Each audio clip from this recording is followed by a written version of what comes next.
To create a new customer, hover over People and click Create New Customer.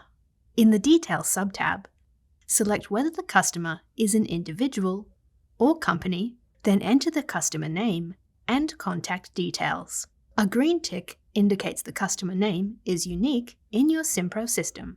Enter contact details as required. Search for the customer's address in the search field and select the appropriate address from the results. You can then select the checkbox to create a new site at this address.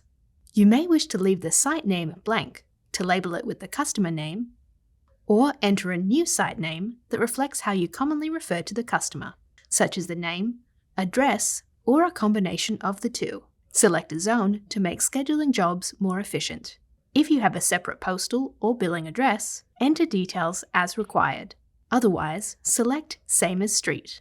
You can then enter additional contacts and assign response times created in your system setup. If you need to notify others of important information for a customer, you can set up a reminder. Reminders are a quick way to communicate information when users are creating new jobs or quotes, or accessing or editing their customer cards. Click Save to update your changes.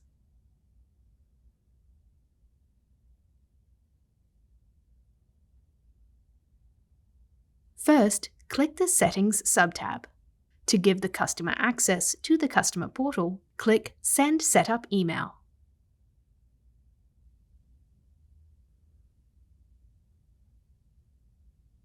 You can also add private notes to appear when a customer is selected when creating a job, and adjust remaining settings as required, including selecting a customer profile and group, selecting an account manager, entering referral information, as well as selecting a default cost center if you use the same cost center for the majority of your service jobs, and notification method.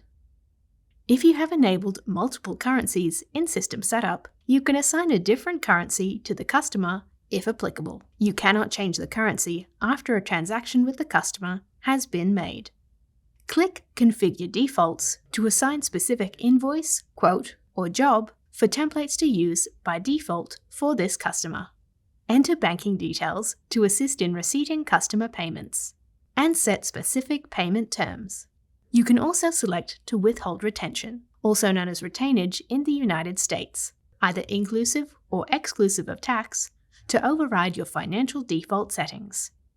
And select Purchase Order Number required to prevent raising a job until the information is supplied. If a customer exceeds their credit limit and you have selected On Stop, you can still manage and complete their existing jobs, but you cannot create new ones. Next, add payment methods by clicking Add Payment Method. Customers can either nominate a bank account or card details for their selected payment method. Enter in the card or bank details provided by the customer. Select the country and agree to the terms and conditions before saving. You can update or change these details at any time. Customers can also have deposits enabled to allow for funds to be received or collected for jobs. By default, the system will use company detail settings located in the system setup. However, to enable custom deposits for specific customers, toggle off Use Company Default and toggle on Enable Custom Deposits. Update the deposit amount as required. If you'd like to enable automatic job creation, toggle on Automatically Create Job. Then click Save.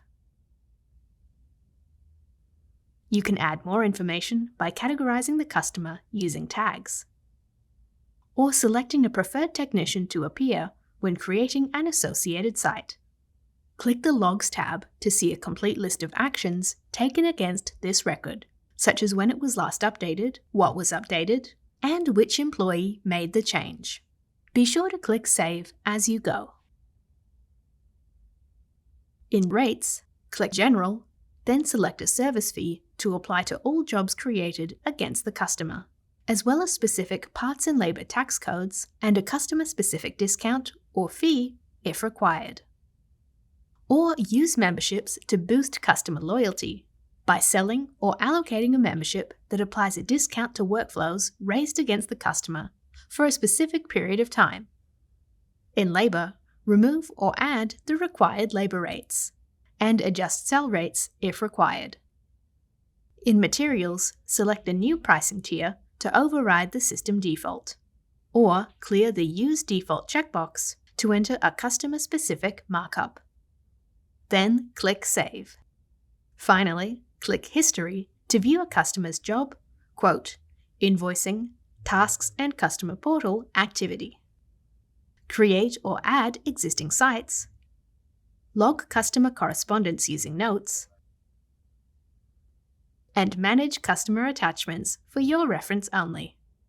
When you've finished making changes, click Save and Finish.